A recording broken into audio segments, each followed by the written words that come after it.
Hello and welcome to my channel. এই ভিডিওতে আমি পাউডার মেটালার্জি নিয়ে বিশদে আলোচনা করব।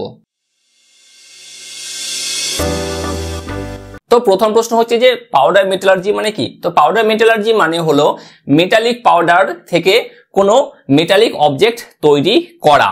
তো এটা আমরা যে মেটালিক পাউডার থেকে তৈরি করব, অবজেক্ট তৈরি করব, সেটাকে তৈরি করার একটা নির্দিষ্ট পদ্ধতি আছে। আমরা কি করি, আমরা প্রথমে মেটালিক পাউডার নিই, যে একদম ফাইন পাউডার, মানে যেই পাউডারের সাইজ, মানে মেটাল কণার সাইজ প্রায় ধরো 0.5 মিলিমিটার, এরকম ধরনের 0.5 মিলিমিটার, বুঝতে পারছো, তার থেকেও ছোট এরকম, বা আমরা বলতে পারি প্রায় ধরো 1 মাইক্রন এরকম ধরনের ডাইমেনশনের মেটালিক পাউডার। এবার এটাকে নেওয়া হবে এবং যেরকম আমরা অবজেক্ট তৈরি করতে চাই সেরকম ধরনের একটা ছাঁচ নেব, ডাই নেব, এবং ডাইয়ের মধ্যে সেটাকে দুই দিক থেকে প্রেসার দেবো। প্রেসার দিয়ে আমরা একটা নির্দিষ্ট শেপ তৈরি করব। এবার এই শেপটা তো কাঁচা, মানে এটাকে হালকা প্রেসার দিলে এটা ভেঙে যাবে, এবং এটাকে আমরা কি করবো, এরপরে হিট করব কত, আমরা যেই মেটালিক পাউডার নিয়েছি সেই মেটালের যে মেল্টিং পয়েন্ট তার 60 to 70% টেম্পারেচারে হিট করব। এবার হিট করলে কি হবে, এই টেম্পারেচারে গলে যাবে না, কিন্তু প্রতিটা কণা তার এক একটা কণার গায়ে স্টিক করে যাবে, লেগে থেকে যাবে, ফলে তার মধ্যে একটু স্ট্রেংথ আসবে। এইবার যদি প্রয়োজন পড়ে তাহলে আমরা পরবর্তী অপারেশন কিছু করতে পারি, যেমন সাইজিং অপারেশন করতে পারি, টেম্পারিং অপারেশন করতে পারি, বা অয়েলিং করতে পারি, তাহলে আমাদের প্রোডাক্ট কিন্তু তৈরি হয়ে গেল। এটা হচ্ছে পাউডার মেটালার্জি। তো এটাকে বোঝানোর জন্য আমি একটা সুন্দর ছক এঁকেছি। এ দেখো এইখানে আমাদের সেই ছকটা আছে, এই স্টেপগুলো আছে। তো কি কি স্টেপ আছে? ফার্স্ট এখানে হলো পাউডার প্রোডাকশন। প্রথমে আমরা কি করি, ফাইন পাউডার প্রোডাকশন করি। বিভিন্ন রকম মেথডকে নিই, যেমন ধরো ক্রাশিং, গ্রাইন্ডিং, অটোমাইজেশন, এইসব প্রসেসগুলো নিয়ে আমরা কি ফাইন পাউডার প্রডিউস করি। এবার ফাইন পাউডার প্রডিউস করার পরে আমরা ব্লেন্ডিং অ্যান্ড মিক্সিং করি।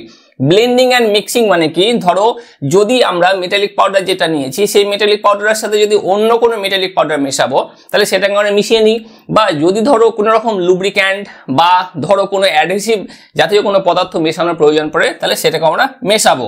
এটাই হচ্ছে ব্যাপার। আদার ম্যাটেরিয়ালস কখনো কখনো মেশানো হয়ে থাকে, ব্যাস এটাই। আর বললাম যদি কোনো রকম অ্যাডহেসিভ প্রয়োজন পড়ে সেটাও মেশানো হয়ে থাকে, রেজিন জাতীয় পদার্থ। নেক্সট হলো কম্প্যাক্টিং বা প্রেসিং। কম্প্যাক্টিং বা প্রেসিং মানে কি, কোনো স্পেসিফিক শেপ দিতে হবে, তার জন্য ডাই অ্যান্ড হাই প্রেসারের মধ্যে আমরা ডাইয়ের মধ্যে হাই প্রেসার ইউজ করি পাঞ্চের সাহায্যে, এবং নির্দিষ্ট শেপ সেটাকে দিই। তারপর যে স্টেপ আছে সেটা হলো সিন্টারিং।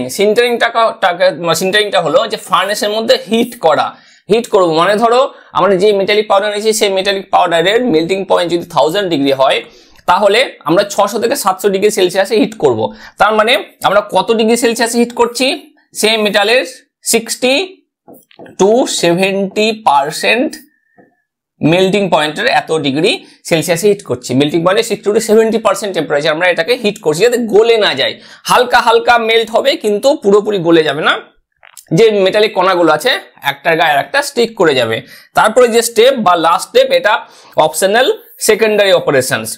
সেকেন্ডারি অপারেশনস মানে ধরো যে সিন্টারিং করার পরে আমরা একটা মেটাল পেলাম, তার মধ্যে যথেষ্ট স্ট্রেংথ আছে, কিন্তু এতটা স্ট্রেংথ নাই যে কাস্টিং করে আমরা যেরকম ধরনের প্রোডাক্ট পাই তার যে স্ট্রেংথ থাকে, বা ফোর্জিং করে যেরকম ধরনের প্রোডাক্ট পাই তার যে স্ট্রেংথ থাকে অতটা কিন্তু স্ট্রেংথ থাকে না, এর স্ট্রেংথ কিন্তু অনেকটা কম থাকে। কিন্তু এটা অনেক কনভিনিয়েন্ট একটা প্রসেস, এবং আমরা ইজিলি অনেক রকমের শেপ দিতে পারি। এবং এর ক্ষেত্রে আরেকটা কি হয়ে থাকে, একটা হয়ে থাকে যে আমরা মেটাল একটু নষ্ট হয় না, স্ক্র্যাপ মেটাল একটুও বের হয় না। আমরা বিভিন্ন ধরো সাইজিং অপারেশন, মেশিনিং বা হিট ট্রিটমেন্ট এইসব প্রসেসগুলো করে থাকি লাস্টে। তো আমরা কি করি, ফার্স্ট দেখো এখানে ডায়াগ্রামের মাধ্যমে ভালো করে বোঝানো হয়েছে। আমরা পাউডার প্রোডাকশন করি, বিভিন্ন প্রসেসের মাধ্যমে পাউডার প্রোডাকশন করলাম।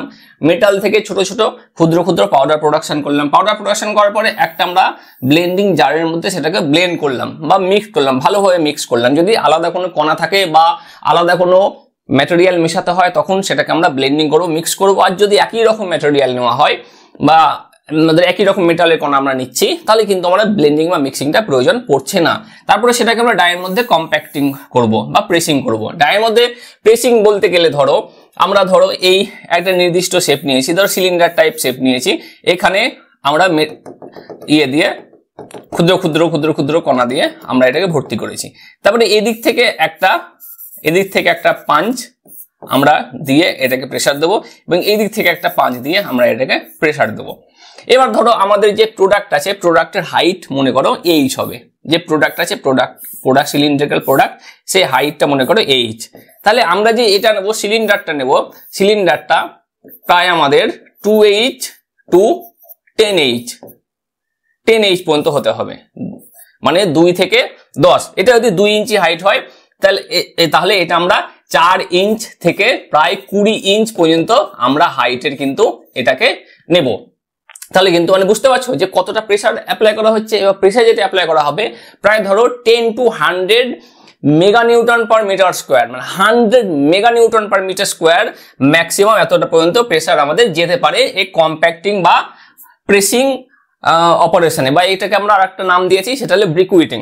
তো এটা করার পরে আমরা করি সিন্টারিং। সিন্টারিংটার কিছুই না, আমরা যেটাকে প্রেস করলাম, প্রেস করার পরে ওটাকে হালকা প্রেসার দিলেই ভেঙে যাবে। যেমন ধরো আমরা ভেজা বালি দিয়ে বিভিন্ন শেপ তৈরি করি, সেটাকে হালকা প্রেসার দিলেই ভেঙে যায়। সেই মেটালের যে শেপটা তৈরি হয়েছে সেটা ওই রকমই, হালকা প্রেসার দিলেই সেটা ভেঙে যাওয়ার সম্ভাবনা আছে বা ভেঙেই যাবে। তাহলে সেটাকে নিয়ে আমরা কি করব, খুব আলতোভাবে তুলে নিয়ে এসে সেটাকে আমরা ফার্নেসের মধ্যে রাখবো। ফার্নেসের মধ্যে আমরা 60 to 70% মেল্টিং পয়েন্টের এত ডিগ্রি সেলসিয়াসে আমরা হিট করব।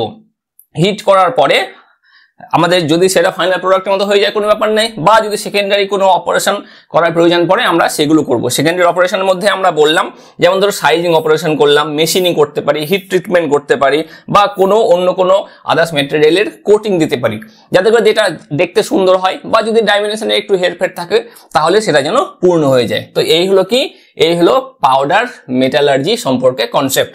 তো আশা করছি পাউডার মেটালার্জি সম্পর্কে তোমাদের কনসেপ্ট ক্লিয়ার হয়েছে। তো এই ভিডিওটি দেখার জন্য ধন্যবাদ। এই চ্যানেলের আরো আপডেটেড ভিডিওর জন্য এই চ্যানেলটিকে সাবস্ক্রাইব করো, আর আমি যখন ভিডিও আপলোড করবো তার নোটিফিকেশন প্রথমে পাওয়ার জন্য অবশ্যই বেল আইকনটিকে প্রেস করো।